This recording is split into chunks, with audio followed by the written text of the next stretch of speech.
Salam dəyərli izləyicilər, xalq artisti Röya Ayxan mərhum bəstəkar Nailə Mirməmmədli ilə bağlı illər sonra səmimi etiraflar edib və o Nailə xanımın həm musiqiçi, həm də ana kimi ona böyük dəstək verdiyini bildirib. Qeyd edib ki, karyerasının çətin dövrlərində Nailə Mirməmmədli hər zaman onun yanında olub və bu dəstəyi gizlətməyi düzgün saymır.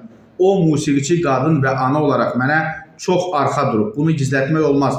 Konsertlər verəndə dostlarımı sponsor kimi qeyd edirəm, amma həmişə konsertlərimi öz hesabıma etmişəm. Xalq artisti bildirib ki, bəzi vaxtlar maddi çətinliklərlə üzləşib və məhz həmin məqamlarda Nailə Mirməmmədli ona kömək əlini uzadıb.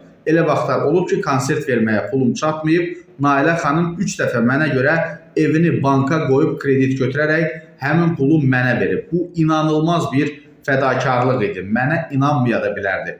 Sənətçi vurğulayıb ki, məhz bu səbəbdən Nailə Mirməmmədlinin ailəsinə hər zaman dəstək olmağa çalışır. Ona görə də Nailə xanımın ailəsinin yanında hər tərəfli olmağa çalışıram. O, mənim ən çətin günlərimdə yanımda olub. Sənətçi həmçinin xatirələrini bölüşərək bildirib ki, mərhum bəstəkarın həyat yoldaşı Hikmət müəllim zarafatla ondan pulları nə vaxt qaytaracağını soruşarmış. Qeyd edək ki, Röya Ayxanın bu etirafları dinləyicilər tərəfindən böyük maraqla qarşılanır və Allah Nailə xanıma da rəhmət eləsin.